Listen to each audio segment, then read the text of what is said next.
ಇವತ್ತು ನಮ್ಮ ಸುತ್ತಮುತ್ತ ಹಲವಾರು ಕಾರ್ಮಿಕರು ಕಾಣಿಸ್ತಾರೆ. ಆ ಕಾರ್ಮಿಕರ ಸಮಸ್ಯೆಗಳು ಮತ್ತು ಅವರ ಬಾಧೆಗಳನ್ನ ಕೇಳೋದಕ್ಕೆ ಹಲವಾರು ಸಂಘಟನೆಗಳಿದೆ. ಅದೇ ರೀತಿಯಾದ ಒಂದು ಸಂಘಟನೆ ಕರುನಾಡ ಕಾರ್ಮಿಕರ ವೇದಿಕೆ ಅಂತ. ಆ ವೇದಿಕೆಯ ಅಧ್ಯಕ್ಷರಾದ ಚಂದ್ರೇಗೌಡರು ಮತ್ತು ದಾಸರಳ್ಳಿ ಕ್ಷೇತ್ರದ ಅಧ್ಯಕ್ಷರಾದ ಸಂತೋಷ್ ಅವರು ಇವತ್ತು ಒಂದು ಹೆಲ್ತ್ ಕ್ಯಾಂಪ್ ಅಂತ ಮಾಡ್ತಾ ಇದ್ದಾರೆ. ಈ ದಾಸರಳ್ಳಿ ಕ್ಷೇತ್ರದ ಬಡವರ್ಗದ ಜನರಿಗಾಗಿ ಅವರ ಒಂದು ಆರೋಗ್ಯದ ಹಿತದೃಷ್ಟಿಯ ಒಂದು ದೃಷ್ಟಿಕೋನದಲ್ಲಿ ಅವರಿಗೆ ಒಂದು ಉಚಿತವಾದ ಆರೋಗ್ಯ ತಪಾಸಣಾ ಕೇಂದ್ರವನ್ನ ಇವತ್ತು ದಾಸರಳ್ಳಿಯಲ್ಲಿ ಭಾನುವಾರ ಮಾಡ್ತಾ ಇದ್ದಾರೆ. ಆ ವಿಚಾರವಾಗಿ ನಿಮ್ಮ ವಾಣಿ ತಂಡ ಅವ್ರನ್ನ ಭೇಟಿ ಮಾಡಕ್ ಬಂದಿತ್ತು. ನಮ್ಮ ಜೊತೆಯಲ್ಲಿ ಇವಾಗ ಈ ಭಾಗದ ಅಧ್ಯಕ್ಷರಾದ ಸಂತೋಷ್ ಅವರು ನಮ್ಮ ಜೊತೆಲಿ ಇದ್ದಾರೆ. ಸರ್ ನಮಸ್ಕಾರ. ನಮಸ್ತೆ ಸರ್, ಹೇಗಿದ್ದೀರಿ? ಚೆನ್ನಾಗಿದೆ ಸರ್. ಸರ್, ಏನು ನಿಮ್ಮ ಈ ಒಂದು ತಪಾಸಣೆ ಏನು? ಈಗ ಈ ಒಂದು ಕರುನಾಡ ಕಾರ್ಮಿಕರ ವೇದಿಕೆ ಅಂದ್ರೆ ಏನು, ಏನ್ ಹೇಳ್ತೀರಾ ಸರ್ ನಿಮ್ಮ ಒಂದು ಸರ್? ವೇದಿಕೆ? ಇದು ಆಕ್ಚುಲಿ ಏನಂದ್ರೆ ಕಟ್ಟಡ ಕಾರ್ಮಿಕರ ವೇದಿಕೆ ಅಂತ.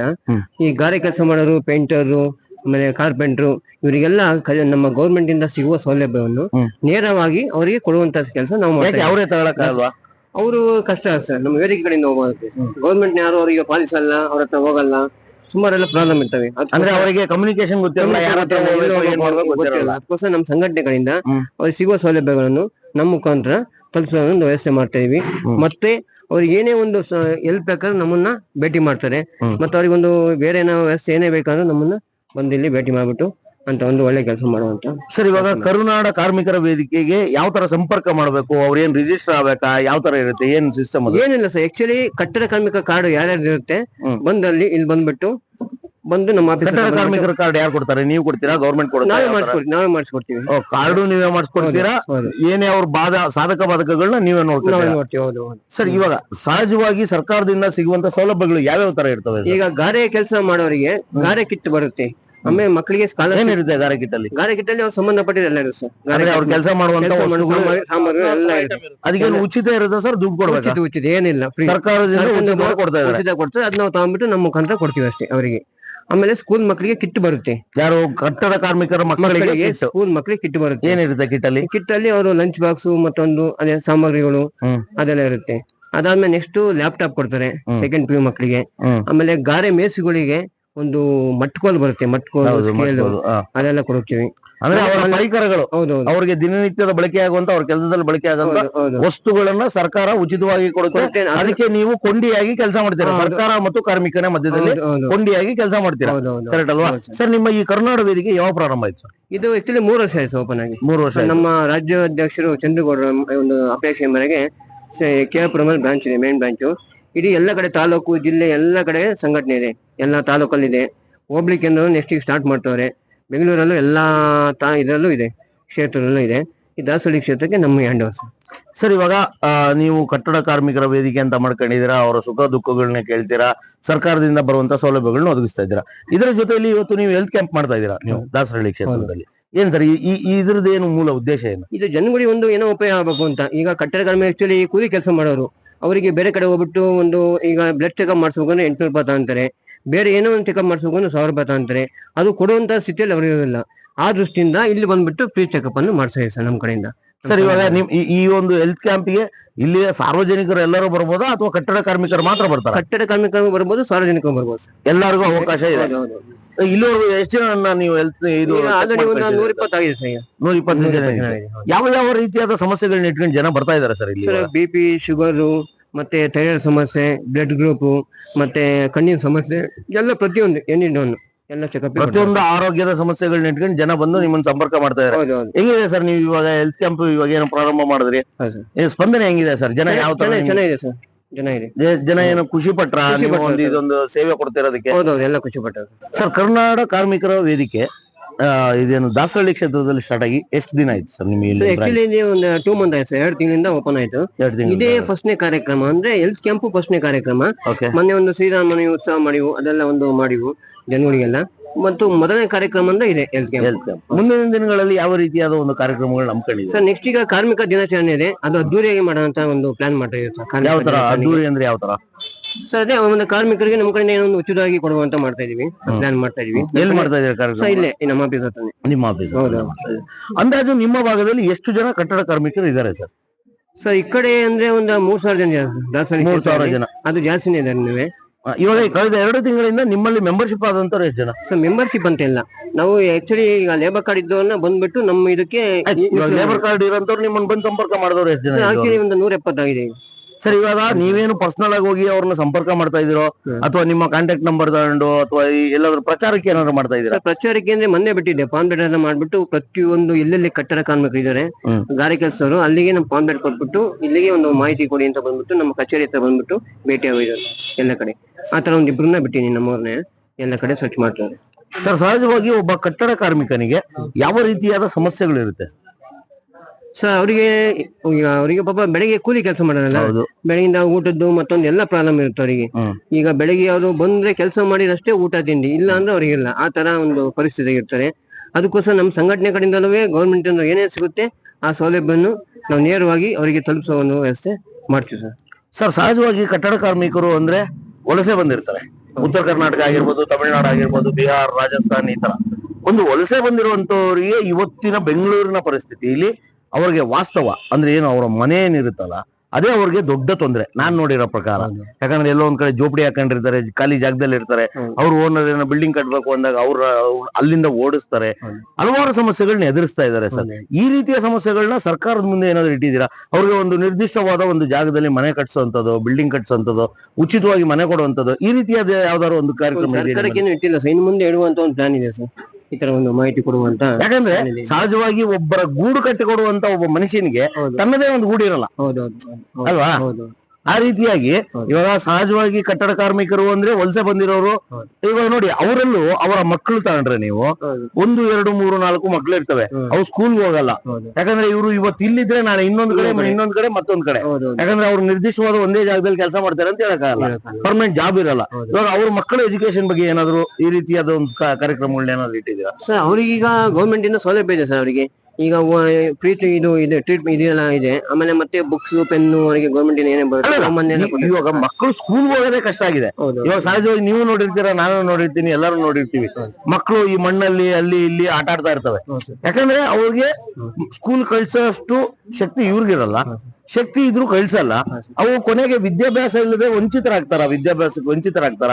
ಈ ತರ ಮಕ್ಕಳನ್ನ ಏನಾದ್ರು ಗುರುತಿಸಿ ಅವ್ರನ್ನ ಏನಾದ್ರು ಮೇಲ್ ತರುವಂತದ್ದು ಅಥವಾ ಒಂದು ಶಾಲೆ ಕಳಿಸುವಂತ ಒಂದು ಕಾರ್ಯಕ್ರಮ ಏನಾದ್ರು ಹಮ್ಮಿಕೊಂಡಿದ್ದೀವಿ? ಮಾಡ್ತೀವಿ ಸರ್, ನೆಕ್ಸ್ಟ್ ದಿನದಲ್ಲಿ ಅದು ಕಾರ್ಯಕ್ರಮವನ್ನು ಮಾಡ್ತೀವಿ, ಅದು ಮಾಡುವಂತ ಒಂದು ಪ್ಲಾನ್ ಮಾಡ್ತೇವೆ.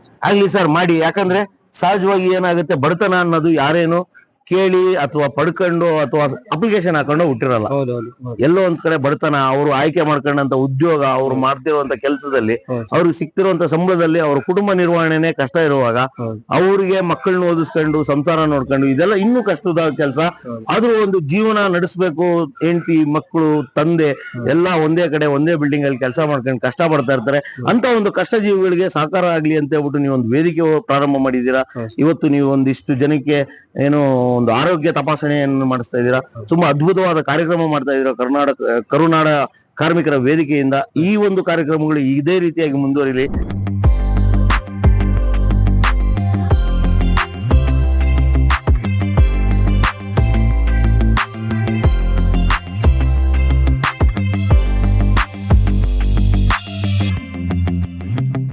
ಸರ್ ನಮಸ್ಕಾರ. ನಮಸ್ಕಾರ ಸರ್, ಇಲ್ಲಿಯವರೆಗೂ ಎಷ್ಟು ಜನ ನಿಮ್ಮ ಹತ್ರ ಬಂದು ರಿಜಿಸ್ಟರ್ ಆಗಿದ್ದಾರೆ ಸರ್? ನಮ್ದ್ರಲ್ಲಿ ಇವಾಗ 63 ಲೇಬರ್ಸ್ ಕಾರ್ಡ್ ಆಗಿದ್ದಾರೆ. ಅವ್ರದ್ದು ಡಿಪೆಂಡೆಂಟ್ ಅಂದ್ರೆ ಅವರು ಕೇವಲ ಲೇಬರ್ ಕಾರ್ಡ್ ಇರುವಂತವ್ರೆ 63 ಜನ ಬಂದಿದ್ದಾರೆ. ಅದರ ಡಿಪೆಂಡೆಂಟ್ ಅಲ್ಲಿ ಅವ್ರದ್ದು ಅವ್ರ ವೈಫ್ ಫಾದರ್. ಸಹಜವಾಗಿ ಒಂದು ಲೇಬರ್ ಕಾರ್ಡ್ ಇದ್ರೆ ಎಷ್ಟು ಜನ ಕನ್ಸಿಡರ್ ಆಗ್ತಾರೆ? 2 ಇಂದ 3 ಜನ, ಅಂದ್ರೆ ಒಂದು ಕುಟುಂಬ, ಹೆಂಡತಿ ಮಕ್ಕಳು ಗಂಡ, ಒಂದು ಕುಟುಂಬ ಬರುತ್ತೆ. ಸಹಜವಾಗಿ ಯಾವ ರೀತಿಯಾದ ಚೆಕಪ್ಸ್ ಎಲ್ಲ ಮಾಡ್ತಾ ಇದ್ದೀರಾ sir? Sugar, thyroid, liver, CBC, ಈ ತರ ಎಲ್ಲ, ಕಣ್ಣು, ಕಿವಿ, ಆ ತರ ಎಲ್ಲ ಟೆಸ್ಟ್ ಮಾಡ್ತಿದ್ದಾರೆ. ಇವಾಗ ನಿಮ್ಮ ಹತ್ರ ಬಂದಿರೋಂಥದ್ದು ಸಹಜವಾಗಿ ಅತಿ ಹೆಚ್ಚಿನ ರೋಗಗಳಿರುವಂತ ಸಮಸ್ಯೆ ಇರುವಂತವ್ರು ಯಾರು ಬಂದಿರೋದು? ಯಾವ ರೋಗದವ್ರು? ಶುಗರ್ ಟೆಸ್ಟ್ ಮಾಡ್ತಾರೆ ಆಲ್ಮೋಸ್ಟ್. ಶುಗರ್, ಥೈರಾಯ್ಡ್, ಕಣ್ಣು, ಕಿವಿ ಕಣ್ಣಿನ ಸ್ವಲ್ಪ ಪ್ರಾಬ್ಲಮ್ ಜಾಸ್ತಿ ಬರ್ತದೆ. ಅಂದ್ರೆ ಈ ರೀತಿಯಾದ ಒಂದು ಲೇಬರ್ ಕಾರ್ಡ್ ನ ತಾಮಂದು ನಿಮ್ಗೆ ತೋರಿಸಿದ್ರೆ ನೀವು ಇದನ್ನ ಕನ್ಸಿಡರ್ ಮಾಡ್ತೀರಾ ಅಥವಾ ಕಾರ್ಡ್ ಇಲ್ದಿರೋರ್ಗೂ ಕನ್ಸಿಡರ್ ಮಾಡ್ತಾ ಇದ್ದೀರಾ? ಲೇಬರ್ ಕಾರ್ಡ್ ಇರೋರ್ಗೆ ಮಾತ್ರನೇ ನೀವು ಕನ್ಸಿಡರ್ ಮಾಡ್ತಾ ಇದ್ದೀರಾ, ಜನರಲ್ ಪಬ್ಲಿಕ್ ಏನು ನೀವು ಕನ್ಸಿಡರ್ ಮಾಡ್ತಾ ಇಲ್ಲ? ಕಾರ್ಮಿಕ ಅಂದ್ರೆ ಲೇಬರ್ ಡಿಪಾರ್ಟ್ಮೆಂಟ್ ಬಂದಿದ್ರೆ ನಾವು ಕಾರ್ಮಿಕರಿಗೆ ಮಾತ್ರ ಮಾಡ್ತಾರೆ. ಓಕೆ.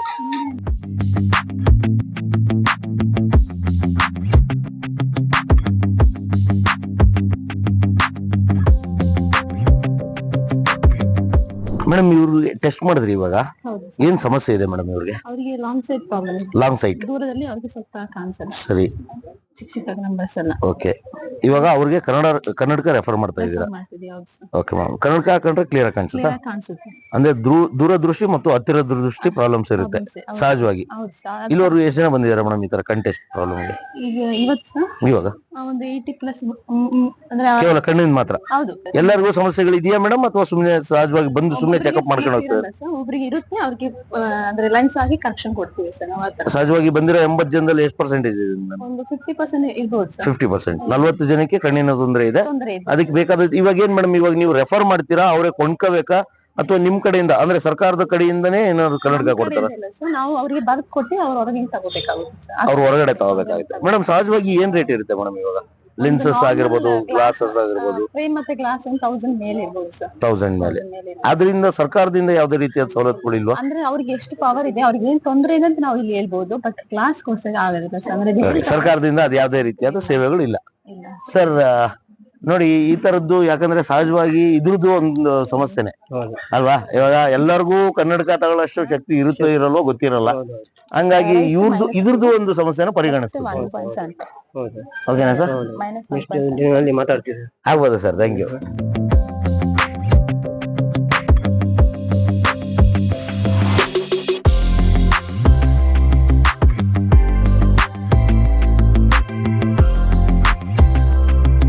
ಸಹಜವಾಗಿ ಕೆಲವೊಂದಿಷ್ಟು ರೋಗಗಳು ಕಣ್ಣಿಗೋ ಅಥವಾ ಯಾವುದೋ ಒಂದು ಚೆಕಪ್ ಅಲ್ಲೋ ಗೊತ್ತಾಗಲ್ಲ. ಆದ್ರೆ ಒಂದು ರಕ್ತ ಪರೀಕ್ಷೆಯಲ್ಲಿ ಸಹಜವಾಗಿ ಅವ್ರಿಗೆ ಏನೇನು ಸಮಸ್ಯೆ ಇರುತ್ತೆ ಅನ್ನೋದು ಆರಾಮಾಗಿ ತಿಳ್ಕೋಬಹುದು. ಹಂಗಾಗಿ ನಮ್ಮ ಜೊತೆಲಿ ಇವತ್ತು ಮೇಡಮ್ ಅವರು ಇದ್ದಾರೆ. ಈ ಬ್ಲಡ್ ಚೆಕಪ್ ಬಗ್ಗೆ ಒಂದಿಷ್ಟು ಮಾಹಿತಿನ ಕೊಡುವಂತ ಪ್ರಯತ್ನ ಮಾಡ್ತೀನಿ. ಮೇಡಮ್ ನಮಸ್ಕಾರ. ಮೇಡಮ್ ಯಾವ ರೀತಿಯಾದ ಒಂದು ಬ್ಲಡ್ ಚೆಕಪ್ ಮಾಡಿಸ್ಕೊಳಕ್ ಬರ್ತಾ ಇದಾರೆ ನಿಮ್ಮ ಹತ್ರ ಇವಾಗ? CBC ಜಾಸ್ತಿ ಬಂದಿರೋ ಪೇಷಂಟ್ ಅಂದ್ರೆ ಥೈರಾಯ್ಡ್ ಪೇಷಂಟ್ ಜಾಸ್ತಿ ಬರ್ತಾರೆ. ಇನ್ನೊಂದು ಶುಗರ್ ಪೇಷಂಟ್ ಜಾಸ್ತಿ ಬಂದಿದ್ದಾರೆ. ಆಲ್ಮೋಸ್ಟ್ ಹೇಳಿದ್ದಾರೆ ಈಗೆಲ್ಲ ನಂಗೆ ಥೈರಾಯ್ಡ್ ಇದೆ ಅಂತ ಹೇಳಿದ್ದಾರೆ. ಥೈರಾಯ್ಡ್ ಟೆಸ್ಟ್ ಅದೇ ಅವ್ರು ಹೇಳ್ಬಿಟ್ಟಿದ್ದಾರೆ ಊಟಕ್ಕಿಂತ ಮುಂಚೆ ಬಂದು ಮೊದ್ಲೇ ನನಗೆ ಸ್ಯಾಂಪಲ್ ಕೊಡ್ತಾ ಇದ್ದಾರೆ. ಇದೆಲ್ಲ ನಾವು 19 ತರ ಟೆಸ್ಟ್ ಮಾಡ್ತೇವೆ. CBC, serology, kidney function test, liver function test, HIV, hepatitis B, hepatitis C, ರಕ್ತ ಗುಂಪು ಎಲ್ಲ ಟೆಸ್ಟ್ ಆಗುತ್ತೆ. ಸಹಜವಾಗಿ ನಿಮ್ಮಲ್ಲಿ ಅತಿ ಹೆಚ್ಚಿನ ಸಮಸ್ಯೆ ಇರೋರು ಯಾರು ಇವಾಗ? ಅತಿ ಹೆಚ್ಚಿನ ಸಮಸ್ಯೆ ಬರೋದು ಥೈರಾಯ್ಡ್. ಥೈರಾಯ್ಡ್ ಅವರೇ? ಯಾವ ಏಜ್ ಅವ್ರು ಇದಾರೆ ಮೇಡಮ್ ನೀವು ಥೈರಾಯ್ಡ್ ಅವರು? 45 ಏಜ್ ಜಾಸ್ತಿ ಇದೆ. 40+? 40+ 45+? 45+ ಅವರು ಸಹಜವಾಗಿ ಥೈರಾಯ್ಡ್ ಬರೋದಕ್ಕೆ ಕಾರಣ ಏನು ಅಂದಾಜು? ಥೈರಾಯ್ಡ್ ಬರೋದಕ್ಕೆ ಇದು ಬ್ಲಡ್ 6 ತಿಂಗಳಿಗೆ ಒಂದ್ಸಲ ಬ್ಲಡ್ ಟೆಸ್ಟ್ ಮಾಡ್ತಿರಲ್ಲ, ಆತರ ಬ್ಲಡ್ ಸರ್ಕ್ಯುಲೇಷನ್ ಇಲ್ಲ ಅಂದ್ರೆ ಆತರ ಆಗುತ್ತೆ. ಅಲ್ಲ, ಥೈರಾಯ್ಡಿನ ಒಂದು ಇದೇನಿರುತ್ತೆ, ಸಿಂಪ್ಟಮ್ಸ್ ಏನಿರುತ್ತೆ? ಮುಖದಲ್ಲಿ ಎಲ್ಲ ಬಾವು ಬರೋದು, ಇವಾಗ ನಂತರ ಆತರ ಅಲ್ವಾ? ಇಲ್ಲಿ ಬರುತ್ತೆ. ಓಕೆ, ಗಂಟ್ಲಲ್ಲಿ ಬರುತ್ತೆ. ಕೈಯಲ್ಲಿ ಆಗ್ಲಿ, ಈ ಕಾಲಲ್ಲಿ ಆಗ್ಲಿ ಬರ್ತಿರುತ್ತೆ ಈ ತರ ಸಿಂಪ್ಟಮ್ಸ್. ಅದು ಮಹಿಳೆಯರಿಗೆ ಬರುತ್ತೆ. ಅಂದ್ರೆ ಮಹಿಳೆಯರಲ್ಲಿ ಸಹಜವಾಗಿ ಪೀರಿಯಡ್ಸ್ ನಿಂತ ಮೇಲೆ ಬರುತ್ತಾ ಅಥವಾ ಅದಕ್ಕಿಂತ ಮುಂಚೆನೆ ಬರುತ್ತಾ? ಆಲ್ಮೋಸ್ಟ್ ಇರ್ರೆಗ್ಯುಲರ್ ಪೀರಿಯಡ್ಸ್ ಅಂತ ಬರ್ತಾಗೆ ಥೈರಾಯ್ಡ್. ಅಂದ್ರೆ ಪೀರಿಯಡ್ಸ್ ಅಲ್ಲಿ ವೇರಿಯೇಷನ್ಸ್ ಆದಾಗ ಥೈರಾಯ್ಡ್ ನ ಪ್ರಾಬ್ಲಮ್ ಇರುತ್ತೆ ಅಂತನಾ, ಅಥವಾ ಥೈರಾಯ್ಡ್ ಪ್ರಾಬ್ಲಮ್ ಇಂದ ಪೀರಿಯಡ್ಸ್ ವೇರಿಯೇಷನ್ ಆಗುತ್ತೆ ಅಂತ? ಈಗ ಚಿಕ್ಕ 18 ವರ್ಷದ ಏಜ್ ಇರ್ರೆಗ್ಯುಲರ್ ಪೀರಿಯಡ್ಸ್ ಒಂದು ಟ್ರೀಟ್ಮೆಂಟ್ ಇರುತ್ತೆ. ಬಟ್ ಒಂದ್ 35+ ಇದ್ದಿರ್ತಾರೆ, 30-35+, ಅವ್ರಿಗೆ ಆಲ್ಮೋಸ್ಟ್ ಥೈರಾಯ್ಡ್ ಇರ್ರೆಗ್ಯುಲರ್ ಬಂದೈತಂದ್ರೆ ಆಲ್ಮೋಸ್ಟ್ ಅವ್ರಿಗೆ ಥೈರಾಯ್ಡ್ ಸಿಂಪ್ಟಮ್ಸ್ ಇದೆ. ವೇಟ್ ಜಾಸ್ತಿ ಆಗೋದು.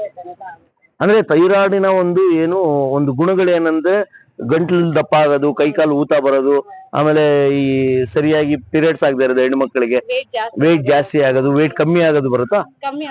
ವೇಟ್ ಕಮ್ಮಿನೂ ಆಗ್ಬೋದು, ಸಡನ್ ಆಗಿ ವೇಟ್ ಜಾಸ್ತಿನೂ ಆಗ್ಬೋದು. ಹಲವಾರು ಸಮಸ್ಯೆಗಳ ಮುಖಾಂತರ ಇವ್ರಿಗೆ ಥೈರಾಯ್ಡ್ ಇದೆ ಅಂತ ಗೊತ್ತಾಗುತ್ತೆ.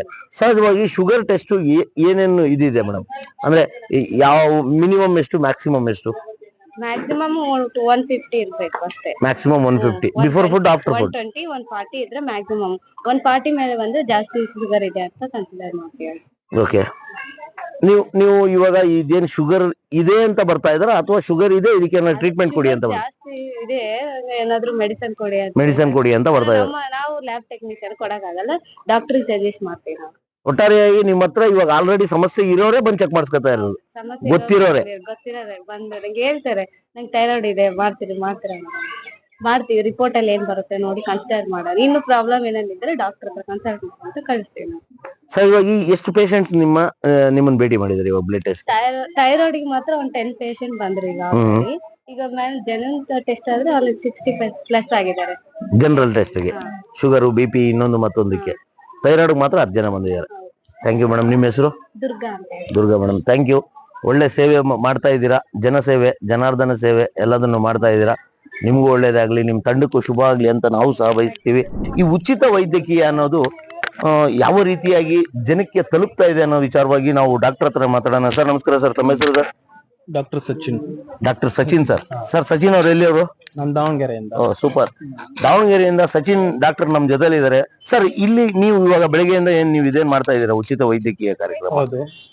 ಎಷ್ಟು ಪೇಷಂಟ್ಸ್ ಬಂದು ಇದ್ದಾರೆ ಸರ್ ಇಲ್ಲಿವರೆಗೂ? ಈಗ ಆಲ್ಮೋಸ್ಟ್ ಒಂದು 80 ಕವರ್ ಆಗಿದೆ. ಓಕೆ. ಇನ್ನ ಹೆಚ್ಚಿನ ಸಂಖ್ಯೆಯಲ್ಲಿ ಬರ್ತಿದ್ದಾರೆ, ಜನಗಳೆಲ್ಲ ಚೆನ್ನಾಗಿ ಸಹಕರಿಸ್ತಿದ್ದಾರೆ. ಓಕೆ.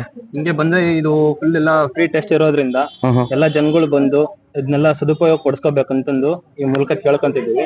ಆಲ್ಮೋಸ್ಟ್ ಎಲ್ಲಾ patient almost complaints of joint pains, body pains, body aches. ಯಾಕಂದ್ರೆ ಕಟ್ಟಡ ಕಾರ್ಮಿಕ ಅಂದ್ರೆ ಬಾಡಿ ಪೇನ್ ಸಹಜವಾಗಿದ್ದೇ ಇರುತ್ತೆ. ತಲೆ ನೋವು ಅಂತ ಇರುತ್ತೆ, ಕಣ್ಣಿನ ಪರೀಕ್ಷೆ ಯಾವಾಗಲೂ ಮಾಡಿಸಿರಲ್ಲ, ಪಾಪ ಅವರಿಗೆ ಅವಕಾಶ ಸಿಕ್ಕಿರಲ್ಲ ಎಲ್ಲಿ ಮಾಡಿಸ್ಬೇಕಂತ. ಇಲ್ಲೆಲ್ಲ ನಮ್ ಕ್ಯಾಂಪ್ ಮೂಲಕ ಎಲ್ಲ ಮಾಡಿಸ್ಕೊಡ್ತಿದೀವಿ ಫ್ರೀ ಆಗಿ. ಎಲ್ಲರೂ ಚೆನ್ನಾಗಿ ಬಂದು ಸದುಪಯೋಗ ಪಡಿಸ್ಕೋಬೇಕಂತ ಹೇಳಿ ಈ ಮೂಲಕ ಕೇಳ್ಕೊಂತಿದೀನಿ. ಸರ್ ಸಹಜವಾಗಿ ಯಾವ ರೀತಿಯಾದ ರೋಗಿಗಳು ಅಥವಾ ಪ್ರಾಬ್ಲಮ್ಸ್ ಗಳು ಇರೋಂತ ಬರ್ತಾ ಇದಾರೆ ಸರ್ ಇಲ್ಲಿ? Almost hypertension, BP. Okay. ಮತ್ತೆ ಬಿಪಿ ಶುಗರ್ ಪೇಷಂಟ್ಸ್ ಇವೆಲ್ಲ ಜಾಸ್ತಿ ಬರ್ತಿದ್ದಾರೆ. ಮತ್ತೆ ಆಲ್ಮೋಸ್ಟ್ ಎಲ್ಲ body patients, body pain patients ಜಾಸ್ತಿ ಇಲ್ಲಿ ಹೇಳ್ಬೇಕಂದ್ರೆ. ಮತ್ತೆ ಅದು ಹೆಡ್ ಏಕ್ಸ್ ಪ್ರಾಬ್ಲಮ್ಸ್, ಮತ್ತೆ ಐ ಪ್ರಾಬ್ಲಮ್, ಇವೆಲ್ಲ ಬಹಳ ಈ ತರ ಸಮಸ್ಯೆಗಳು ಬಹಳ ಇದೆ. ಇದನ್ನ ನೋಡಿ ನಮಗೆ ಎಷ್ಟು ಬೆಸ್ಟ್ ಟ್ರೀಟ್ಮೆಂಟ್, ನಮಗೆ ಎಷ್ಟು ಇಲ್ಲಿ ಮೂಲಕ ಏನ್ ಟ್ರೀಟ್ಮೆಂಟ್ ಸಿಗುತ್ತೆ ಅದನ್ನೆಲ್ಲ ಕೊಡ್ತಿದೀವಿ. ಅದನ್ನ ಜನಗಳು ಬಂದು ಉಪಯೋಗ ಮಾಡ್ಕೋಬೇಕಂತ ಈ ಮೂಲಕ ಕೇಳ್ಕೊಂತಿದೀವಿ. ಸರ್ ಇವಾಗ ನೀವು ಸಹಜವಾಗಿ ಒಂದು ಚೆಕಪ್ ಅಂತ ಮಾಡ್ತೀರಾ, ಅದಕ್ಕೆ ಬೇಕಾದಂತ ಏನು ಮಾತ್ರೆಗಳಾಗಿರ್ಬೋದು, ಟಾನಿಕ್ ಆಗಿರ್ಬೋದು, ಇಂಜೆಕ್ಷನ್ಸ್ ಆಗಿರ್ಬೋದು, ಅದ್ರದ್ದು ಏನಾದ್ರು ಸೌಲಭ್ಯ ಕೊಡ್ತಾ ಇದ್ದೀರಾ ನೀವು? ಅದು ಇವಾಗ ಆಕ್ಚುಲಿ ಬ್ಲಡ್ ತಗೋತಿದೀವಿ. ಬ್ಲಡ್ ರಿಪೋರ್ಟ್ ಎಲ್ಲ ಬಂದ್ಮೇಲೆ ಮತ್ತೆ ಬರ್ತೀವಿ. ಮತ್ತೆ ಆ ಮೂಲಕ ಬ್ಲಡ್ ರಿಪೋರ್ಟ್ಸ್ ಅಲ್ಲಿ ಏನಾದ್ರು ವೇರಿಯೇಷನ್ಸ್ ಇತ್ತು, ಮತ್ತೆ ಏನಾದ್ರು ಸಮಸ್ಯೆ ಇತ್ತು ಅಂತಂದ್ರೆ ನಮ್ ಕಡೆಯಿಂದ ಇನ್ನೊಂದು MMU ಗಾಡಿ ಅಂತ ಇರುತ್ತೆ, ಅದೆಲ್ಲ ಅದರ ಮೆಡಿಕಲ್ ಯೂನಿಟ್ ಅಂತಾನೆ ಬೇರೆ ಇದೆ.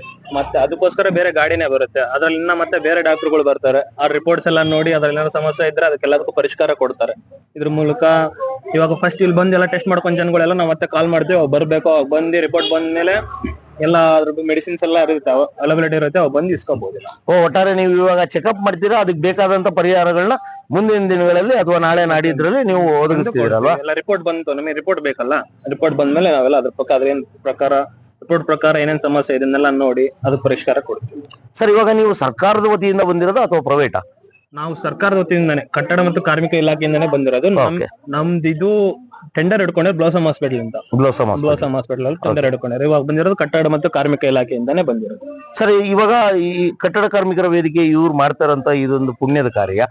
ಈ ರೀತಿಯಾದ ಕೆಲಸ ಅಂದ್ರೆ ಯಾರಾದ್ರೂ ಉಚಿತ ವೈದ್ಯಕೀಯ ಸೇವೆ ಒದಗಿಸ್ಬೇಕು ಅಂತ ಯಾವ್ದೋ ಒಂದು ವೇದಿಕೆಯವರು ಅಥವಾ ಸಂಘಟನೆಯವರು ಅನ್ಕೊಂಡ್ರೆ ಯಾವ ನಂಬರ್ಗೆ ಕರೆ ಮಾಡ್ಬೇಕು ಸರ್ ನಿಮ್ಮನ್ನ ಕಾಂಟ್ಯಾಕ್ಟ್ ಮಾಡೋದಕ್ಕೆ? ಈಗ ಆಲ್ಮೋಸ್ಟ್ ಈಗ ಲೇಬರ್ ಡಿಪಾರ್ಟ್ಮೆಂಟ್ ಇರುತ್ತಲ್ಲ, ಲೇಬರ್ ಡಿಪಾರ್ಟ್ಮೆಂಟ್ ಕಾಲ್ ಮಾಡಿದ್ರೆ ಮುಗೀತು. ಲೇಬರ್ ಡಿಪಾರ್ಟ್ಮೆಂಟ್ ಹೋಗುತ್ತೆ, ನಮ್ಗೆ ನಾವಿಲ್ಲಿ ಎಲ್ಲ ಕೆಲಸ ಮಾಡೋದು ಲೇಬರ್ ಡಿಪಾರ್ಟ್ಮೆಂಟ್ ಅಲ್ಲಿ ಅಪ್ಡೇಟ್ ಆಗ್ತಿರುತ್ತೆ. ಸರಿ, ಲೇಬರ್ ಡಿಪಾರ್ಟ್ಮೆಂಟ್ ಕಾಂಟ್ಯಾಕ್ಟ್ ಮಾಡಿದ್ರೆ ನಿಮ್ಮನ್ನು ಕಳ್ಸಿಕೊಡ್ತಾರೆ.